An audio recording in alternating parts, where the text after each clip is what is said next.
Assalamualaikum warahmatullahi wabarakatuh.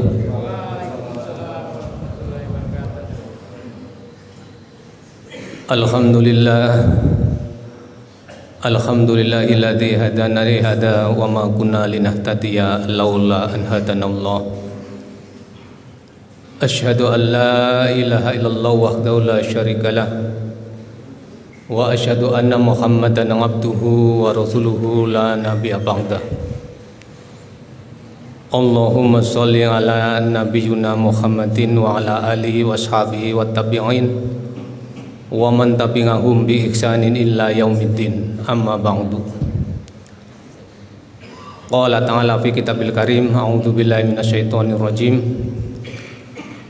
Ya ayyuhalladzina amanu taqullaha haqqa tuqatih wa la tamutunna illa wa antum muslimun. Kaum muslimin jamaah salat subuh yang dirahmati Allah, pertama-tama marilah kita untuk selalu memanjatkan puji dan syukur kita kehadirat Allah Subhanahu wa taala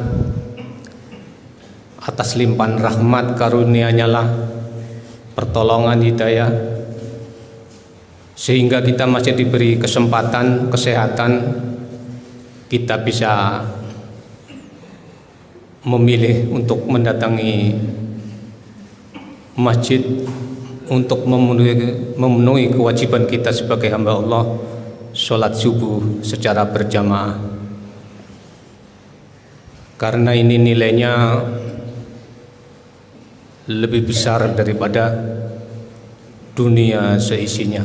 Itulah yang kita perlu syukuri dan kita istiqomahkan sampai kita dijemput ajalnya oleh Allah. Selawat serta salam senantiasa selalu tercurahkan kepada junjungan Nabi Muhammad SAW beserta keluarganya, sahabatnya, serta pengikutnya yang istiqomah hingga akhir zaman. Kaum muslimin jamaah salat subuh yang dirahmati Allah,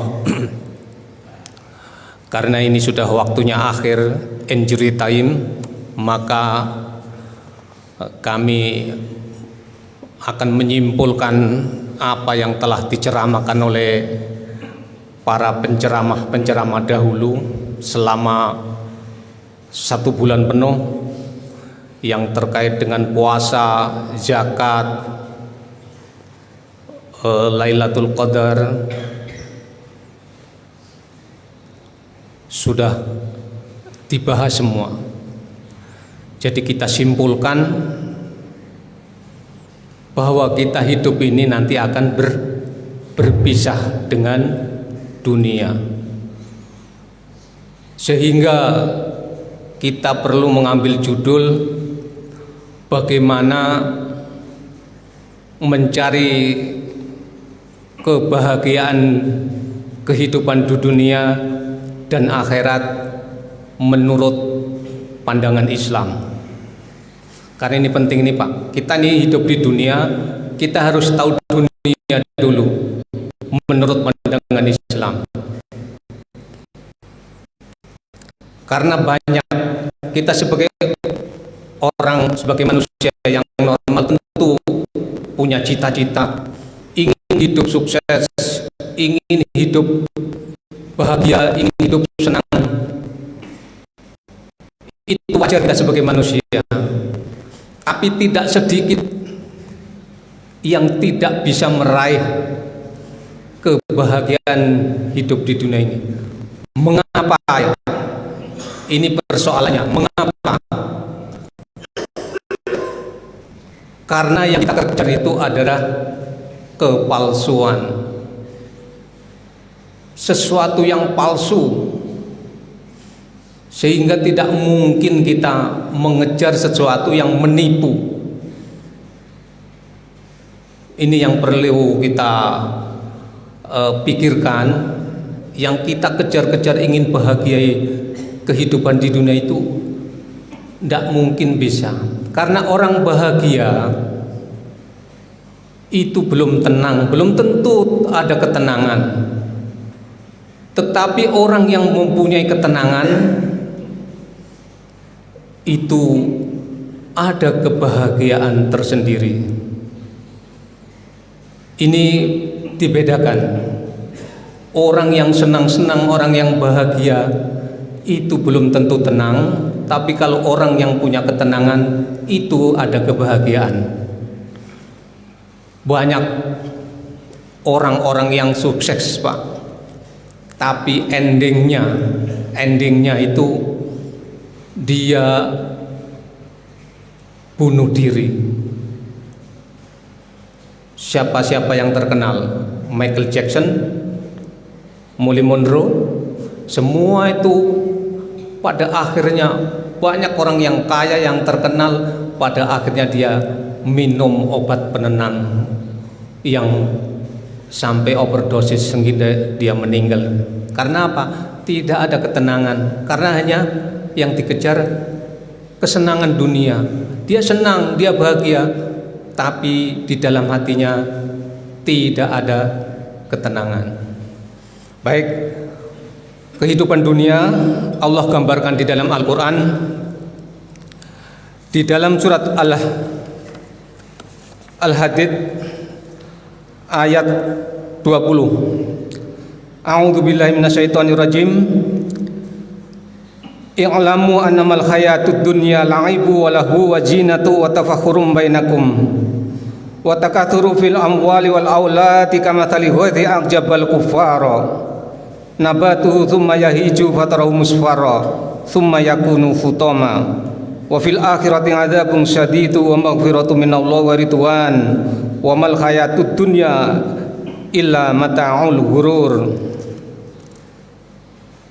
Yang artinya, ketahuilah bahwa sesungguhnya kehidupan dunia itu hanyalah suatu permainan dan sendau gurau, perhiasan dan bermegah-megahan di antara kamu, dan berbangga-bangga tentang harta dan anak-anak seperti perumpamaan hujan yang tanaman-tanamannya mengagumkan para petani, kemudian ia menjadi kering, maka kamu lihat warnanya kuning, kemudian ia menjadi hancur, dan di akhirat ada azab yang keras dan ada ampunan dari Allah dan keridhaannya. Dan tidaklah kehidupan dunia itu kecuali hanya kesenangan yang menipu. Ini ayatnya agak panjang, Pak, tapi kita sebagai umat Islam perlu kita renungi bersama, karena kita masih hidup di dunia dan ini ayat menggambarkan kehidupan kita sehari-hari. Kira-kira apa pesan ayat ini? Yang pertama, kita harus memahami siklus kehidupan. Kita harus membaca sejarah, kita membaca kehidupan seseorang, membaca kehidupan kita sendiri, perjalanan kita sendiri kita baca, kita ketahui, kita analisa. I'lamu annamal hayatad dunya la'ibu wa lahu wa zinatu wa tafakhurum bainakum. Karena itu kehidupan ini pasti selalu bersaing, saling berbangga-bangga tentang banyaknya harta dan kebanggaan anak. Dua masalah ini adalah masalah besar. Harta dan anak inilah semua manusia kadang-kadang menjadi pemicunya, itu harta dan anak. Kalau kita tidak waspada, banyak orang yang punya harta banyak tergelincir dengan kemaksiatan. Tetapi tidak sedikit juga orang yang miskin juga tergelincir. Bagaimana kita? Kita bersikap tengah-tengah. Tengah-tengahnya bagaimana? Kalau kita diberi harta yang banyak, kita bersyukur. Kalau diberi harta sedikit, kita bersabar. Karena dua-duanya adalah ujian. Itu kesan yang pertama. Kemudian yang kedua, kama sali ghaisi ajabal kuffara nabatu thumma yahiju fatara musfarra.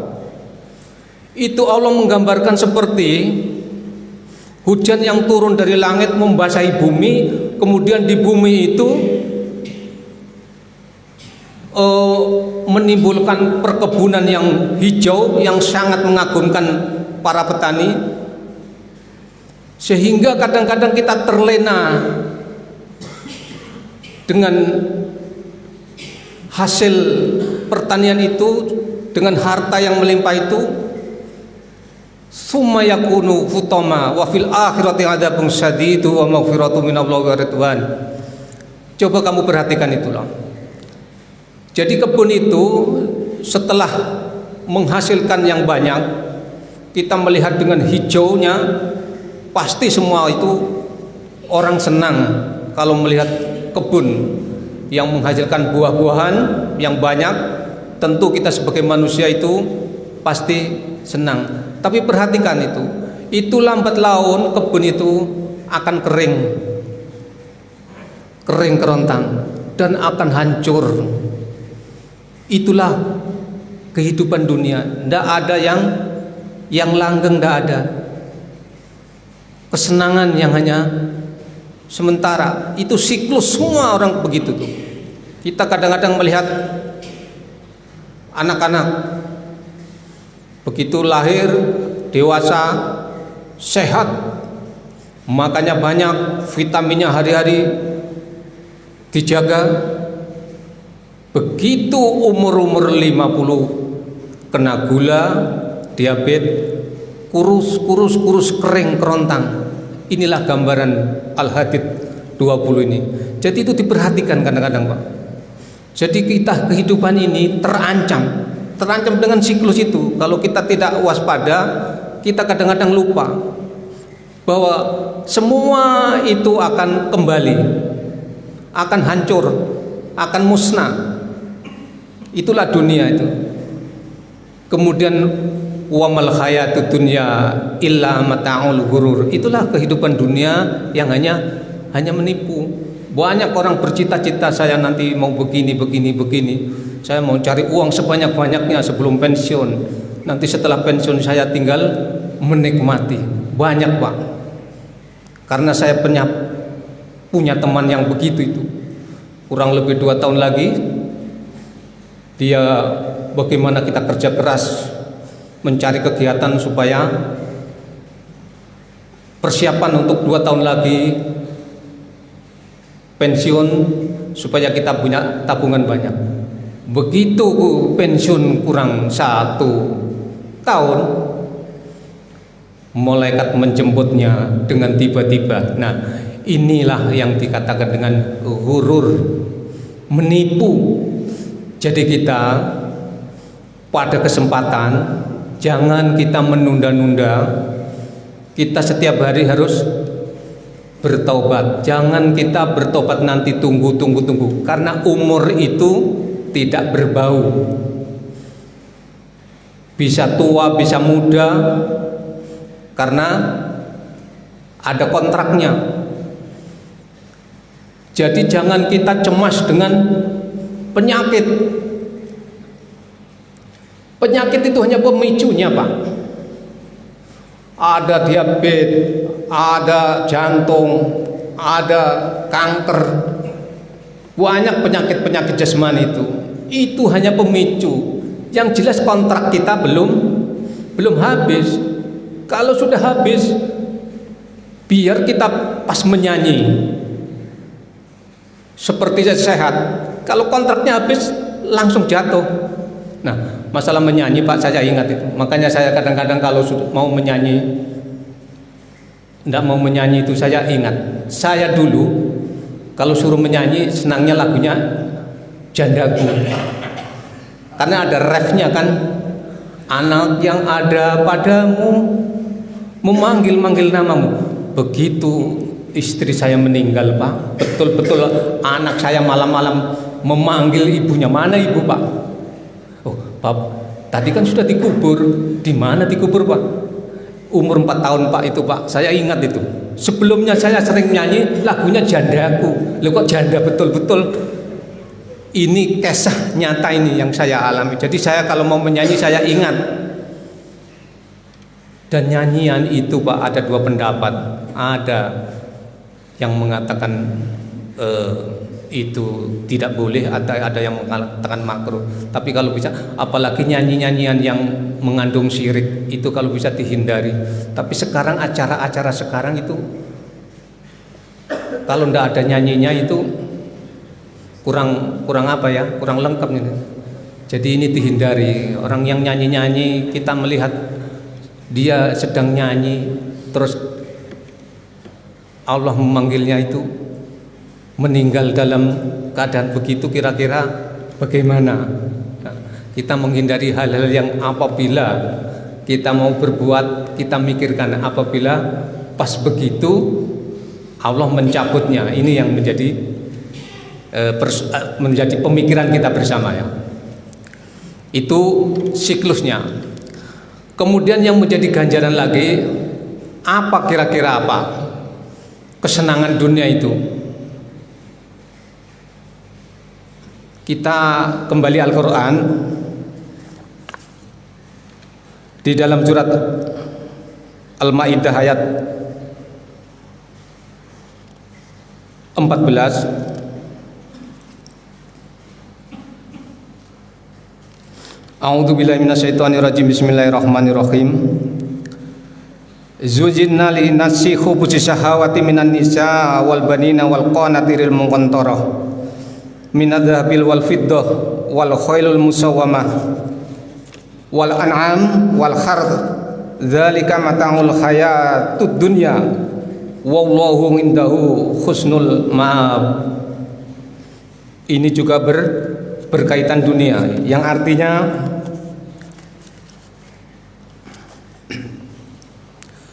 dijadikan indah pandangan manusia, kecintaan kepada segala yang diingini daripada wanita-wanita, anak-anak, harta yang banyak dari jenis emas dan perak, kuda pilihan, binatang ternak, dan sawah ladang.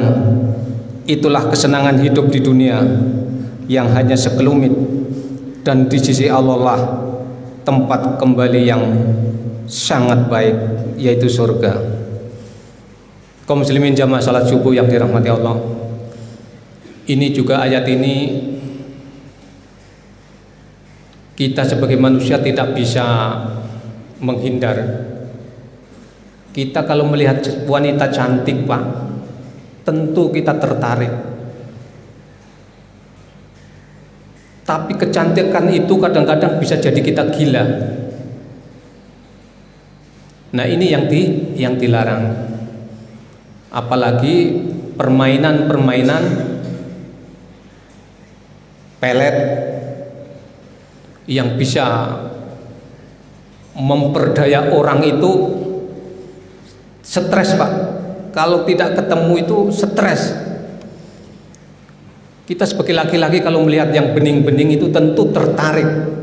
Tapi ini memang sudah ayat Al-Quran. Zuzina linasi hubusis syahawat minan nisa wal banina. Perempuan-perempuan, anak, kemudian harta yang banyak. Kita juga manusia semua suka dengan harta, emas, perak, kuda pilihan, wal an'am itu ternak, warhath itu ladang. Kita juga suka dengan ternak, kita juga suka dengan kebun. Tapi semua itu hanya sekelumit. Kesenangan dunia hanya sekelumit. Karena tadi itu, kalau kita kembali kepada ayat yang hadits tadi 20 itu kena siklus, hancur musnah semua itu, dan pasti kita akan tinggal. Sehingga kita berpikir bagaimana kita mengumpulkan, mengejar-ngejar sesuatu yang akan kita tinggalkan. Sehingga kalau kita sudah hatinya terpaut dengan kesenangan dunia yang hanya sekelumit, kita tidak waspada, ketika kita mau meninggal itu berat, Pak. Karena kesukaan kita inilah yang setiap hari, setiap malam kita pikirkan. Padahal yang kita pikirkan, yang kita kumpulkan itu akan kita pisah. Pisah dengan senang, pisah tidak dengan senang. Tinggal dua pilihan. Kita harta banyak, Pak. Banyak sekali. Saya ingat waktu Imlek datang kepada orang kaya, Pak. Kalau kekayaannya luar biasa kita. Dia punya kapal. Hartanya banyak betul. Dia hari-hari makannya apa? Kentang rebus. Karena apa? Komplikasi. Kalau dia makan nasi itu langsung kambuh. Dia kalau beli obat itu, Pak, ke sana, ke luar negeri itu satu tas bag itu obat untuk bertahun itu.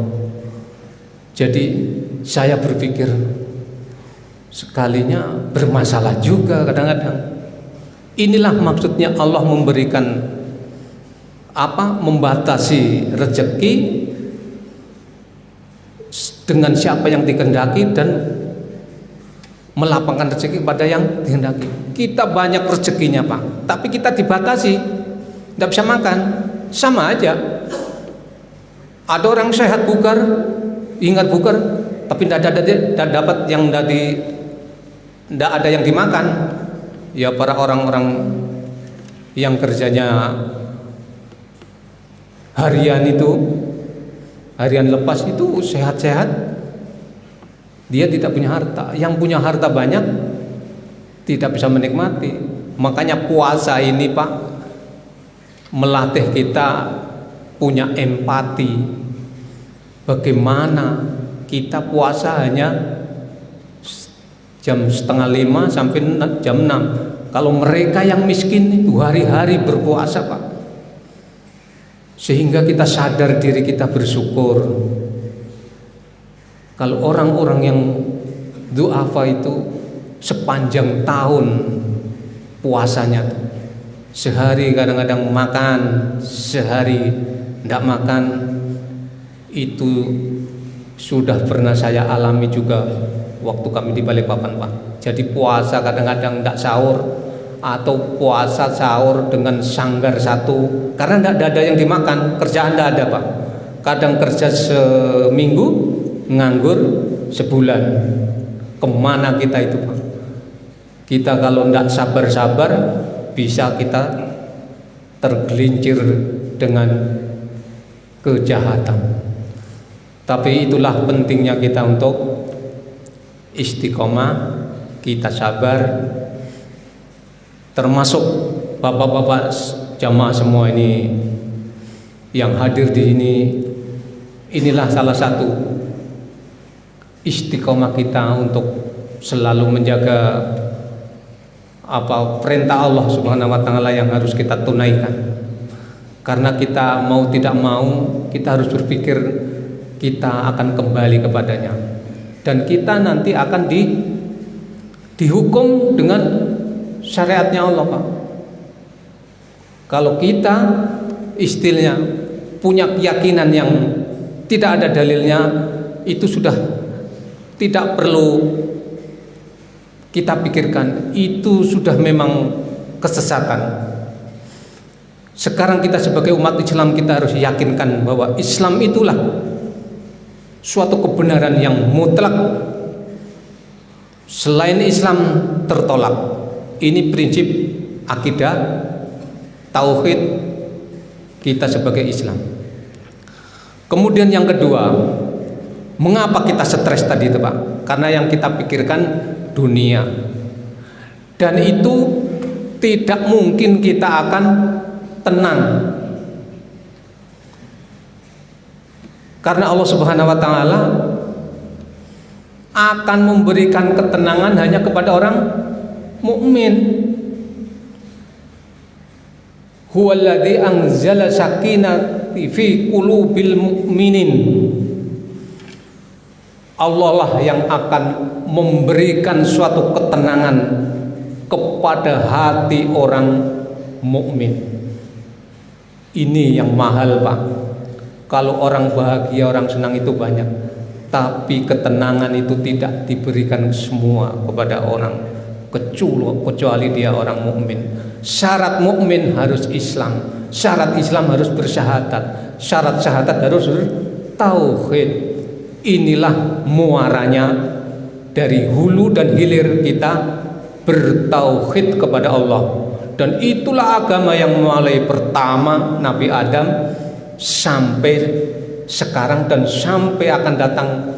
Itulah syariat Islam sebagai kebenaran yang mutlak, tidak bisa terbantahkan. Makanya kita harus jadi orang yang sadar diri, tahu diri, jaga diri. Kita harus tahu diri kita ini siapa. Kita ini diciptakan, diciptakan oleh Allah Subhanahu wa taala mulai Nabi Adam, supaya kita sadar Allah Subhanahu wa taala pertama menciptakan Adam itu digambarkan di dalam Al-Qur'an.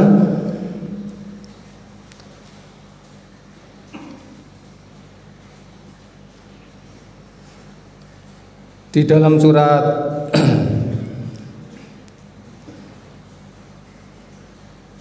Al-Hijr, wa idz qala rabbuka lil malaikati inni khaliqun basara min salsalin min hama'im masnun. Dan ingatlah ketika Tuhanmu berfirman kepada para malaikat, sungguh aku akan menciptakan seseorang manusia dari tanah liat kering, dari lumpur hitam yang diberi bentuk. Kemudian 29-nya, fa idza sawaituhu wa nafakhtu fihi min ruhi faqa'u lahu sajidin. Maka apabila aku telah menyempurnakan kejadiannya dan aku telah meniupkan roh ciptaanku ke dalamnya, maka tunduklah kamu kepadanya dengan bersujud. Nah, ini dua ayat ini, Pak, kita harus sadar diri. Jadi yang menciptakan pertama Nabi Adam itu Allah Subhanahu wa taala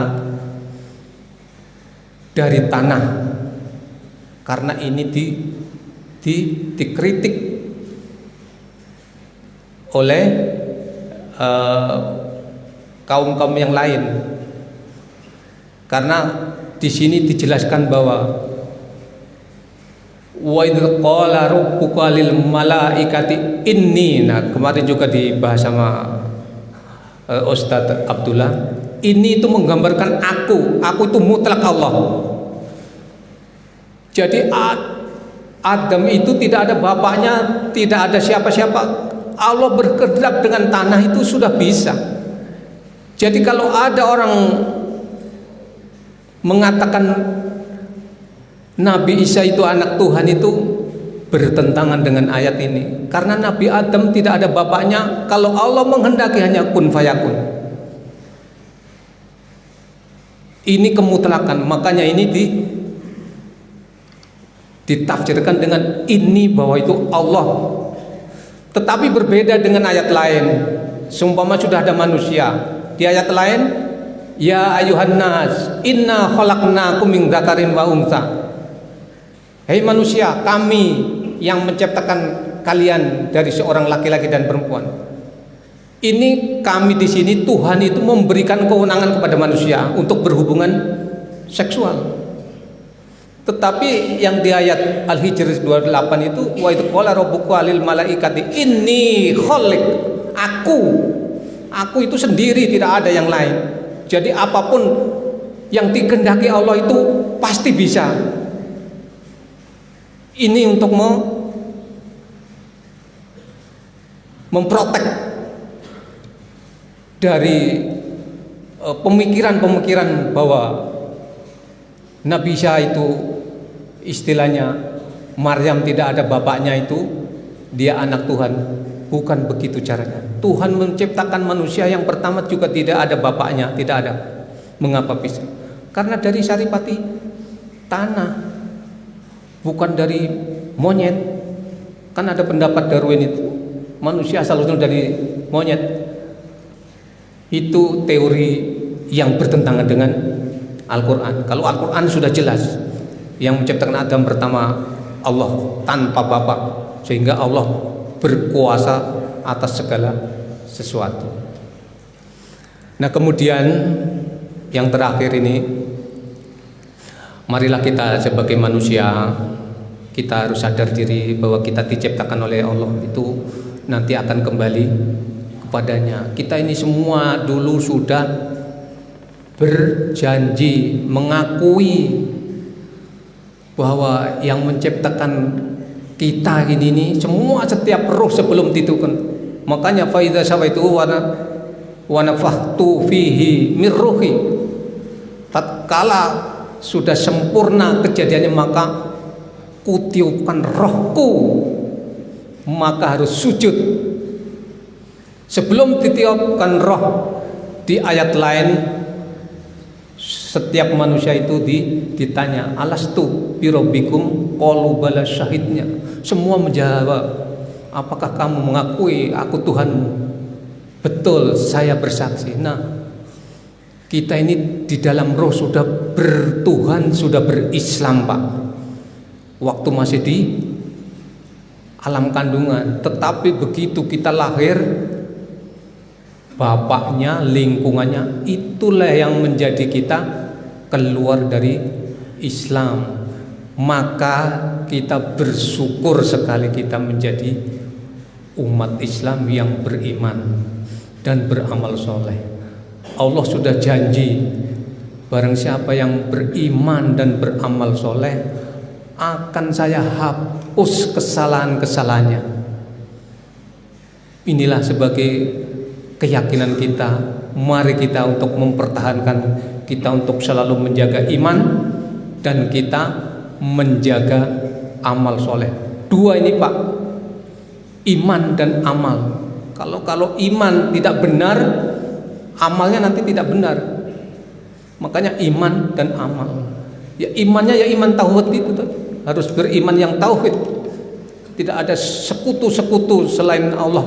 Karena Allah itu sudah berkuasa terhadap segala sesuatu, yang menentukan segala sesuatu, yang membuat segala sesuatu semua kembali kepada Allah Subhanahu wa taala. Sehingga kita tidak mungkin akan mencapai suatu kebahagiaan hidup kalau kita keluar dari syariat Islam. Itu sebagai kesimpulan. Tidak mungkin manusia hidup akan bahagia, akan tenang kalau keluar dari syariat Islam. Mungkin itu yang bisa kami sampaikan. Kurang lebihnya kami mohon maaf. Assalamualaikum warahmatullahi wabarakatuh.